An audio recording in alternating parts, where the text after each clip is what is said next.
today in Rich in Relationship. We're going to talk about covering yourself early in the divorce process.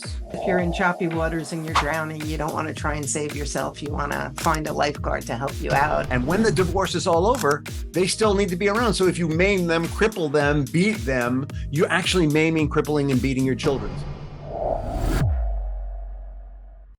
Welcome to another episode of Rich in Relationship. And today we are interviewing a longtime friend and inspiration in my life, Karen McMahon. Karen is a high conflict divorce strategist. She's founder of the Journey Beyond Divorce company, and she's the host of the world famous Journey Beyond Divorce podcast, which I think I've even been on. Woo, it must be good, right? How are you today, Karen? I'm great. Thanks so much for having me on, Rich. It's so great to have you on and catch up with you.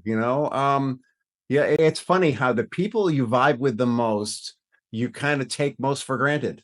And it's always nice to reconnect and have these conversations. And I remember talking numerous times to you over your journey and mine. Yeah, Karen talked to me when I first went into coaching.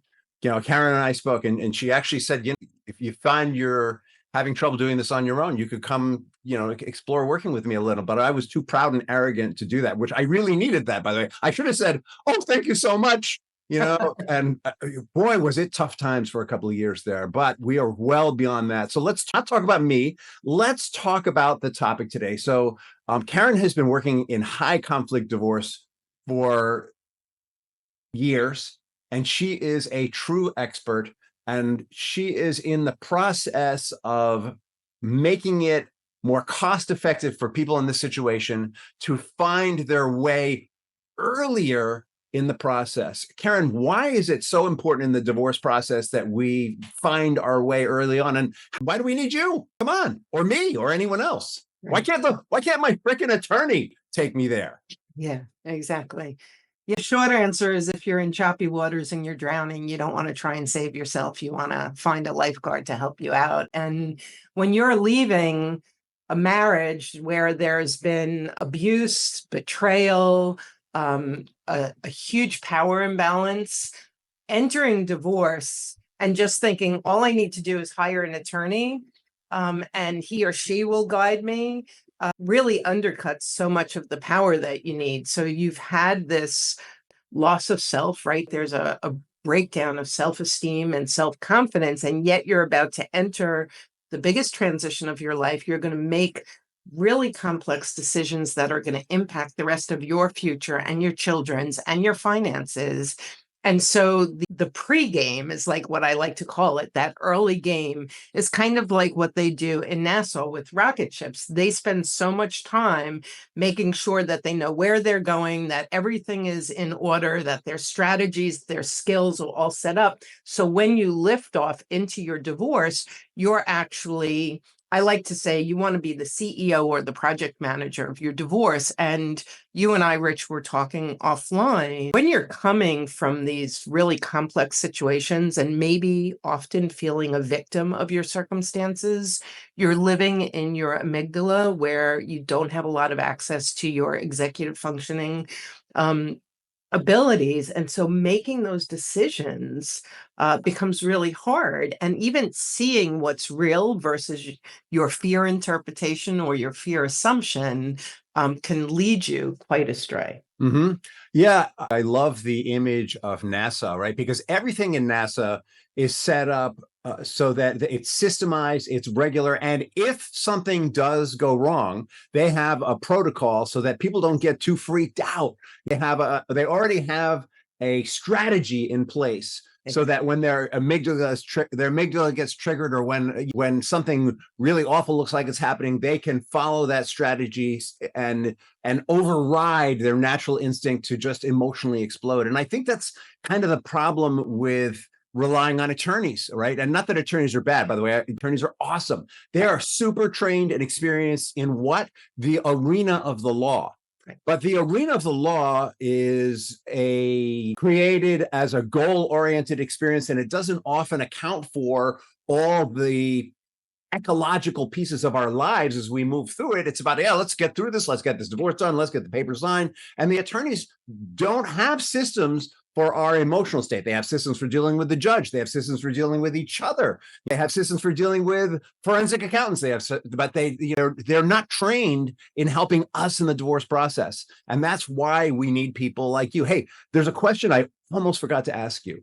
How did your heart lead you into this world of high conflict divorce and helping people with, developing these systems, these models so that they can move through this really tumultuous, alienating experience with more faith and confidence and joy, even? It was back in, maybe 2000 when I was a quick 6 years into my marriage. I had a 2 and a 4-year-old, and things were high conflict and they were getting ugly fast. And it took me 3.5 years to go through a very high conflict, very tumultuous divorce. And when I started thinking about like what took 3.5 years, there wasn't a lot of legal complications, right? The bottom line is divorce is shared parenting, shared decision making if you have kids, and distribution of funds and the support of children or spouse. And so that's not that complicated. What makes it complicated is the emotion that's brought to the table. What makes it complicated is the hurt and the anger and the reactivity and the assumptions and the interpretations and the expectations, the totally unrealistic expectations. And with my clients, the lesser of the power imbalance, oftentimes their spouse is squatting in their head. And so I might say, if you were a client of mine, I might say like, so tell me what you want with your custody. And they'll tell me what they think their spouse will accept. So even in negotiation, they're already giving up so much. They're not even starting with, well, this is what I think, and this is why I think it. It might be unrealistic, but you at least start there. And so for me, I made a ton of mistakes, and we ended up hiring an attorney for the children, a custody evaluator. It was 3.5 years. Honestly, I was so close to both emotionally and absolutely financially bankrupt at the end. And when I emerged, the one thing that I had, because I didn't have money and I didn't have as much custody as I wanted, I was a different person because I went into a 12-step program. I hired a therapist. There were no divorce coaches at that point. And so to your question, when all the dust settled, I thought there has to be something more important for me to do in this world. I was selling commercial printing ink on paper and just fit my skill set. And then I immediately knew if coaching is about transition, I was a child of divorce. I just went through a hellacious divorce. I'm going to become a coach and I'm going to help people through high conflict divorces. Awesome. And so it seems like through your personal experience, what you realize is this process could have been much shorter, much less expensive, and much less, it had a lower emotional toll, not only on you, but on everyone involved. And if only, somebody in the process had helped you to see that early on and get refocused. And that's kind of what you've dedicated your life to ever since. And interesting because a lot of people hire a therapist, and my therapist was fabulous with my own personal work, but she couldn't help me with the divorce process or with the conflict under my roof when we started getting, so it's like I was connecting dots and I was healing, and then I'd go home and we'd have the same explosive arguments. And so when it comes to the coaching part, it's strategic, emotionally strategic. And while I don't give legal advice, if you're going to spend 3 hours on the phone with your attorney trying to figure out your parenting plan, you might be better off working with a coach and using them as a sounding board to figure out, what do I want? Why do I want it? How realistic is it? And so there's so much that I feel, and I have seen over the last 14 years, have helped people move through the divorce with less contention, less expense. And like you said, everybody is better off at the end. I think the legal system is coming around to that point of view. I do a lot of work as a parent coordinator, which for those of you who don't know is someone who helps parents who are divorcing to figure out a parenting plan. And typically those people are sent to me by the judge because the judge is like, your attorneys can't seem to figure this out. Or the attorneys themselves say, you people are just too contentious. You need to go talk to someone who's trained to help people who are contentious figure this thing out. And I know that you are one of those people as well, that you have the experience and the background and the training to help people in contentious, really high conflict situations to move forward. And I am curious, kind of what is the what is the first step when you're getting divorced, when you've been served with papers or you're serving someone with papers or whatever's going on there? What's kind of the first step into taking ownership back in the experience? Because I think what we do, my personal experience was, oh, I'm going to give this over to my lawyer and it's just going to get fixed, which didn't happen. I have a client, actually, but I'll tell you about the client later. Let's stick with the question. So the question is, what's the first step? Yeah. And I would say in the pregame, the first step is often before you hire the attorney. And so making the decision to leave can take months, years, and certainly I've worked with people where it's taken decades. So it's such a big decision. And then how do you inform your spouse? That's the beginning of how is this going to go? How do you inform your spouse? What do you know about the grieving process? And You how much serve them with papers at work during a really important meeting. That's yeah, there you go. And it's about it, but people do this in ways that are blow everything up. And so, or in danger, if you're in an abusive situation, you may choose a way that immediately endangers you, your kids, your custody, your finances. And so I said the very first thing, especially with the power imbalance, Rich, is you have to reclaim your mind. Your spouse is squatting in your head. You're thinking his or her thoughts. You're seeing the world through his or her perspective. You're expecting, you're waiting, you're expecting, you're twisting yourself into a pretzel to figure out how to calm the storm. And all of that has to stop. You have to rediscover yourself. You have to reclaim your mind and start reconnecting with your values, your priorities, your beliefs. Otherwise, you're actually negotiating from their perspective with them, which is, going to be a bad show. All right. So it sounds like the first step is to de-escalate. Right. So, for those of you who don't know, most of you probably know this already. The amygdala is the part of our brain that's looking for danger all the time. It's really useful under a lot of circumstances, but not so much here. When we get into even though there's no tiger in the room that's about to eat us, our amygdala reacts as if there is, and we either fight or we play dead or we run away. And so and it's completely irrational. By the way, the more the amygdala is triggered, the more you energetically, they've done brain studies on this, move from your cerebral cortex, which is the rational part of your brain, to the amygdala, which has no rationality. It's just all raw emotion and programming, right? And so the first step is recognizing that you're hanging out in that space, right? And by the way, the more your amygdala is triggered, the more triggerable your amygdala becomes. The more you hang out in your cerebral cortex, and there's studies about how to do that through meditation and prayer. We'll spare you that right now. The bigger that grows and the more your amygdala shrinks. So when you're in divorce, you're getting triggered and you're getting triggered again and you're getting triggered and you're on the lookout. And so, of course, because you're on the lookout, it's so much easier to get triggered. So the first step is you got to grab hold of that thing and realize that your brain has taken over in a place.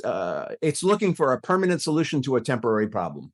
Yeah, and being, I'm going to kill that person. I'm going to beat them. That who is often the mother or father of your children. And when the divorce is all over, they still need to be around. So if you maim them, cripple them, beat them, you're actually maiming, crippling, and beating your children. So it's somehow you get that lesson in there. How do you help them get that? Yeah. And so we're really talking about, and you said there's a bunch of skills. So part of it is you're going to be deeply reactive, and that's not going to serve you. And so that pivot from being reactive to responsive requires a pause. It requires you to notice what's going on, right? And that requires you to slow things down. Now, when you've been living in chaos and you're living out of that fight, flight, freeze, it's very hard. And so one of the things I probably say the most to my clients in every session is, okay, let's slow this down. Let's breathe a little bit. And so when you slow down and you start noticing, I'm triggered. When I get triggered, my palms get sweaty, my neck gets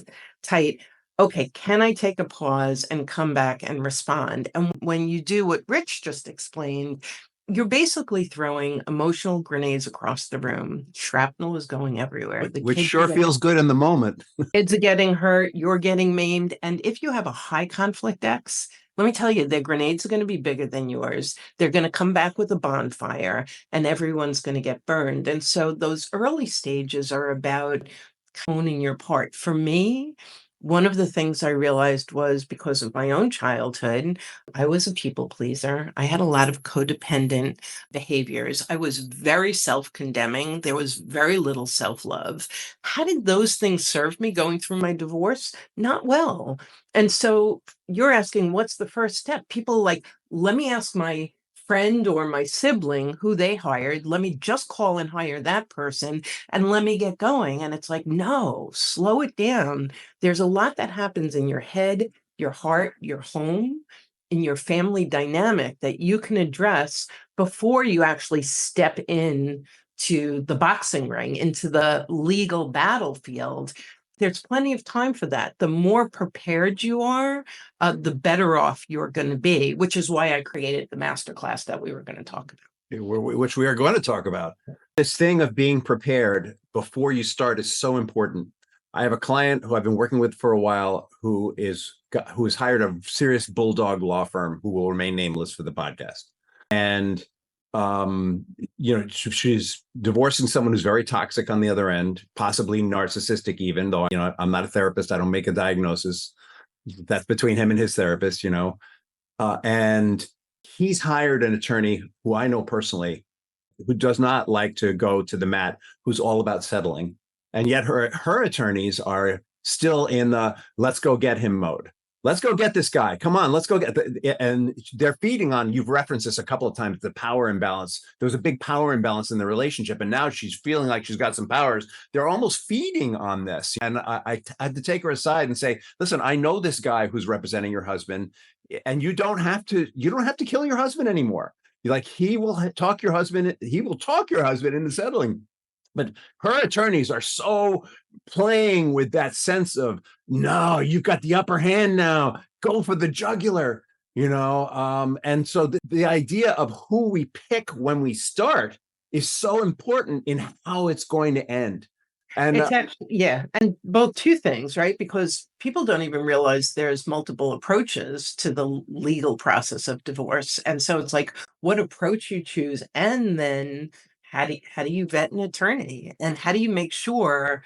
This is what happens a lot, Rich, with my clients, is they've got a bully, soon to be ex, and so they hire a bully attorney, and then they're sandwiched between two bullies, and they're more miserable than ever before. It's so vitally important when you slow things down that you make these early decisions. That's your partner. That's your first relationship. Once you've decided to divorce, you want to make sure it's healthy. You want to make sure it's aligned. You want to be heard. You want to be seen. You don't want to be manipulated. And all of that comes into play. And so this masterclass that you have going on right now, how does it help with kind of this first step that we talked about, this first resetting, so that you can start from ground zero if possible? Or maybe you're like my client, maybe you're like well into the process and you've hired professionals with good reason, it seemed like in the beginning, who aren't helping you have the happy ending you're looking for. How is the masterclass going to help people? And this is a super high conflict situation. How is your masterclass going to help folks with that? Let's hear more about that. Yeah, so the masterclass is really for people in the early stages. Someone who's in the middle would be better supported in other programs of ours. But if you are thinking about divorcing, if you've been sitting on the fence for a while, if your spouse just told you they want a divorce, if you're in any of the early stages, and if you just hired an attorney, the masterclass basically does three things. One is it gives you an entire roadmap of the 5 stages of divorce. And yesterday I did a presentation, and there was so many people who were like, I know, on a scale of 1 to 10, I know 7 or 8, what's going to happen. And after my presentation, a lot of them were like, my 8 just became a 5, my 7 just became a 3. I don't know nearly as much as I thought. So step 1 is the big picture, right? You need to know, because there's so much fear and uncertainties. So this is how it's going to unfold. These are the stages. These are the players. This is what's going to happen. That's the first thing in the masterclass. It sounds like that first piece, what you did there is you help people to, when we're in a scary situation, we want to believe we really understand it because it makes it less scary. And but it's super important at the same time that we know what we don't know. Right. Right. And it sounds like you help them to identify what they didn't know. And there's two things. You need the big picture, but if you're starting your divorce and you're worried about whether or not to sell the marital home now, no, that's down the road a piece right now. So it's like, take a look at the big picture and then keep your head where your feet are. What's the next step you have to take? What's the immediate action? So that's the first part of the masterclass. And then the second part is that inner journey. It's looking at what are the unconscious beliefs that are running the show. And what if you move to mindful awareness? And what would that change in terms of the example I gave earlier? You would go from being reactive to responsive. Well, we've got a dozen different shifts that we show people happen when you do this inner journey. So I show them the entire inner journey. And then I teach one special sauce strategy that immediately curbs the conflict, which people find incredibly valuable. I love special sauce. You can't tell me or you'd have to kill me kind of thing, I'm sure. Exactly. I'm sorry, I can't. That's what makes it special. All right. So how do we get the special sauce, Karen? How do we let the listeners know? How can they get to the special sauce? So we have a special link for you, Rich, which I think you're going to be putting in the show notes. And so the masterclass is 1 hour. You get all of this in 1 hour. I will tell you right now, it is going to feel like sipping from a fire hose because I speak like a New Yorker really fast, give a lot of information. I want you to walk away with a jam-packed sense of all of these things. And so our next masterclass is next Thursday, May 30th. And you have a link for that, I believe. Yeah, but why don't you, for the sake of the audience well-being, why don't you give them all the dates of your masterclass? And if they want to bypass me, I'm fine with that. I want them to find you. Okay, thank you very much for that. So our next masterclass is tomorrow night, Wednesday. With this show, if you're listening to this, tomorrow night already happened.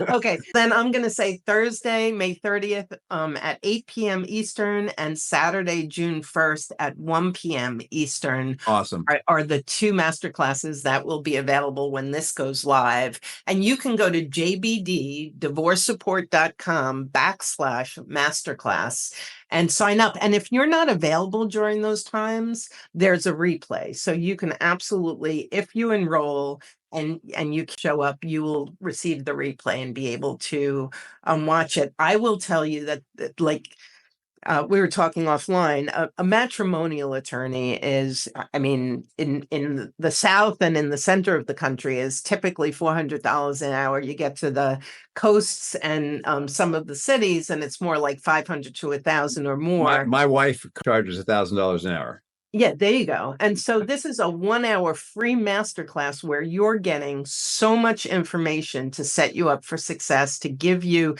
calm your fear and uncertainty by knowing what's going to happen and give you some real tips about how to engage in this in a way that is going to serve you, your children, and your future in a beautiful manner. Let me this process a little.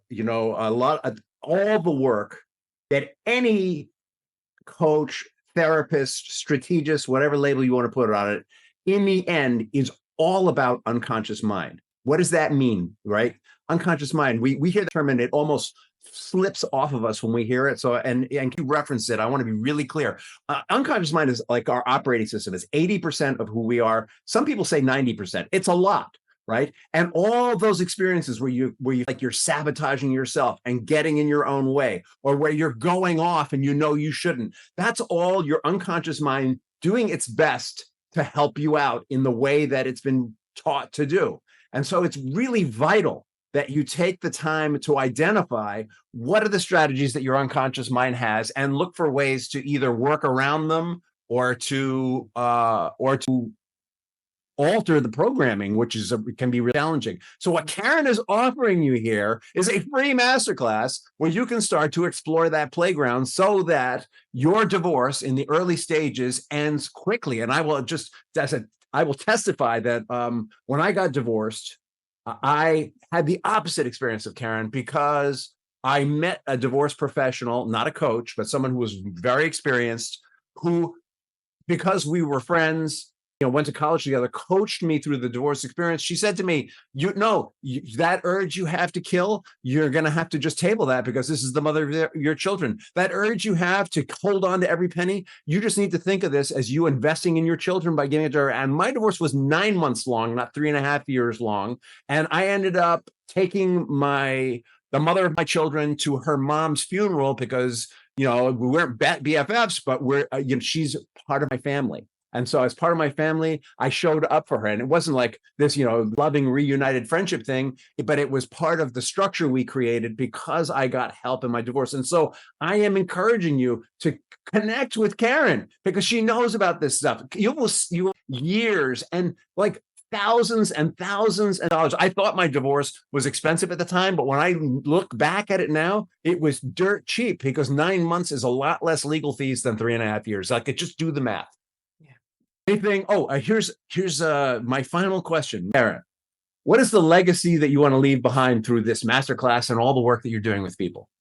Yeah, I love that question. So, being a child of divorce and coming from dysfunction and seeing the studies that show that second marriages are 67% divorce, third marriages are 73% divorce, my desire is to help people break the generational chains, Beautiful. to do that inner work, that work of becoming mindful, to pay it forward to their children, and to actually impact families in this really positive way through this really complicated situation.